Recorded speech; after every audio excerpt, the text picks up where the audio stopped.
Young adult is one of the hottest categories in literature and has been since the early 2000s. This category tends to be very polarizing. You either love it or you loathe the thought of ever being accused of writing it. I happen to love it. Regardless of how you feel about YA, understanding what young adult literature is will help you make sure you are appealing to the audience and writing the type of story you want to.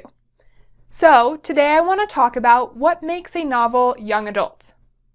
This is Ignited Ink Writing, a channel dedicated to helping authors like you transform your writing so it lingers with your readers, because writing that lingers gets remembered and recommended to others. I'm Caitlin Burvey, editor and writer. Let's start with the definition of young adult literature. Young adult literature is a story written for 14 to 17-year-olds. Even though about half the readers today are adults, it's still intended for teenagers. Because of this, it is not a genre, it's an age category. People don't just read YA.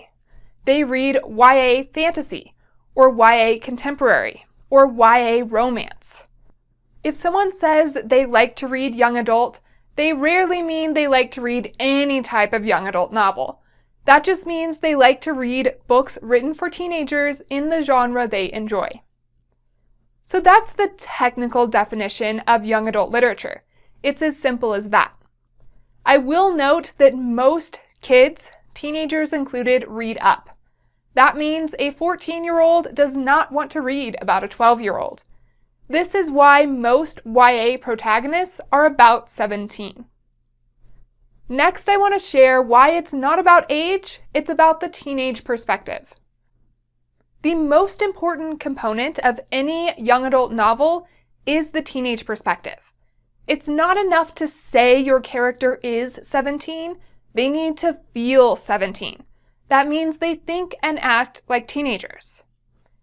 The Hardy Boys are one of the first YA-ish novels. These characters are 18. Today, they are considered middle grade novels. Girls Burn Brighter features teenagers, but this is definitely an adult book. It does not feel or read like YA. So just because your main character is a teenager does not mean your story is young adult. What does make it young adult is that teenage perspective. Your characters need to think and act like they are teenagers. So what does that mean? Teenagers or adolescents have a fully developed limbic system. The limbic system is the part of the brain that controls and allows you to feel emotion. Because it's fully developed, a teenager is capable of feeling any emotion that an adult can feel. So telling a teen, you can't feel real love yet, is not true. They can feel it. This is why teenagers are accused of being emotional. I like to call them passionate. It's because they are feeling all of these intense emotions for the first time. They don't know how to deal with them yet. At the same time, a teenager's frontal lobe, which is the part of the brain that allows you to imagine future consequences, is not as developed. Every person is different, but generally this is the case. What that means for teenagers and your characters is teens often live in the moment, and they allow their emotions and the present to have more weight in their decision-making than future consequences. It doesn't make them stupid. Teenagers are really intelligent. It just means that their priorities in their decision-making are different than adults. When you're writing your teenage characters, you need to show this. You need to show how their emotions have more weight in their decisions, even though they know the future consequences. So here's an example of how Aaron Michael Ritchie does this in the beginning of The Never Prayer. Lena's rage melted into sharp panic, like she had eaten sheet metal and could feel every edge.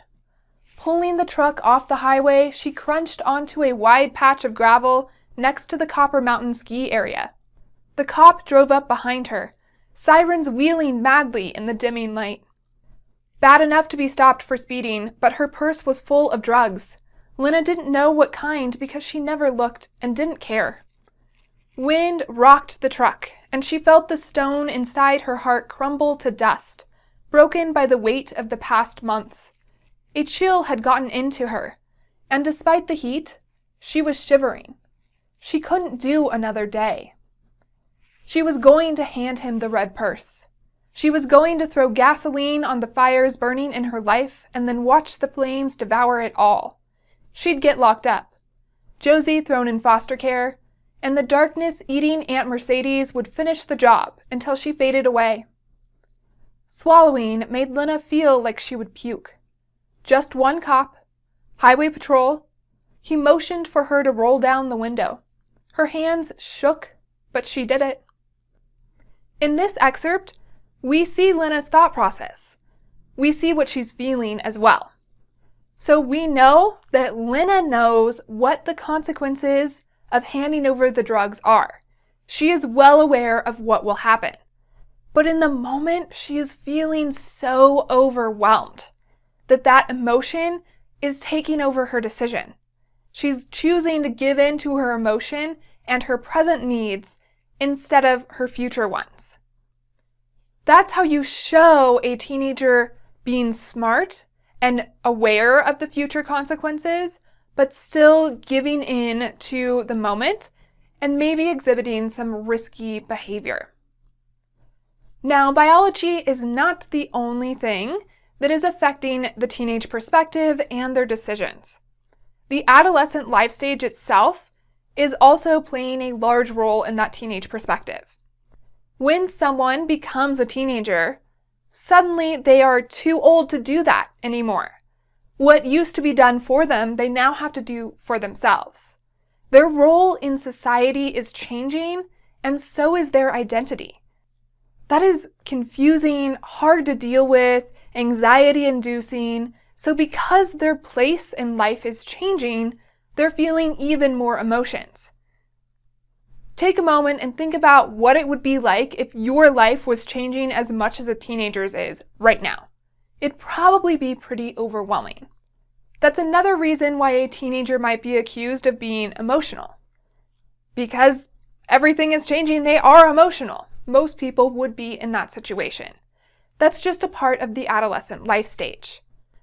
What that means when everything is changing is your teenage years are a time of firsts. It's the first time you're doing a lot of things. Sometimes you're doing something for the first time daily. You have the first kiss, the first major betrayal by a friend, the first time you see your parents truly vulnerable, the first time you drive a car or go to a doctor's appointment all by yourself. That's a lot of firsts to have to deal with.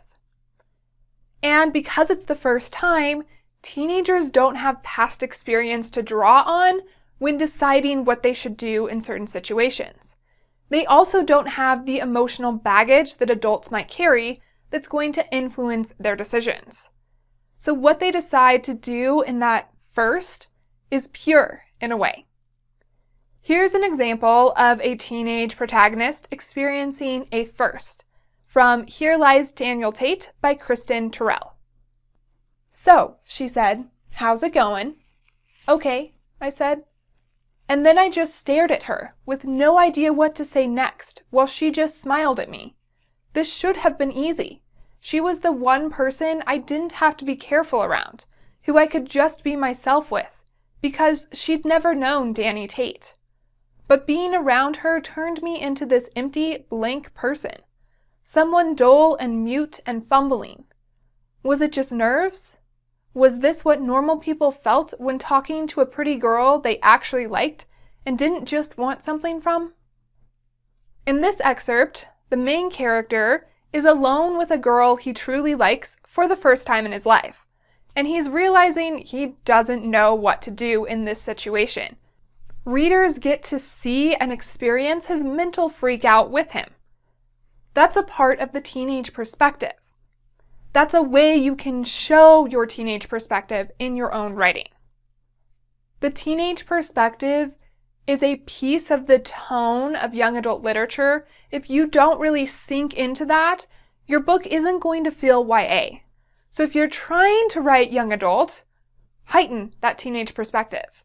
If you're not trying to write young adult, you might dampen it in some places so it doesn't feel so much like YA. Next, I want to talk about another key component of young adult literature: entwined internal and external conflict.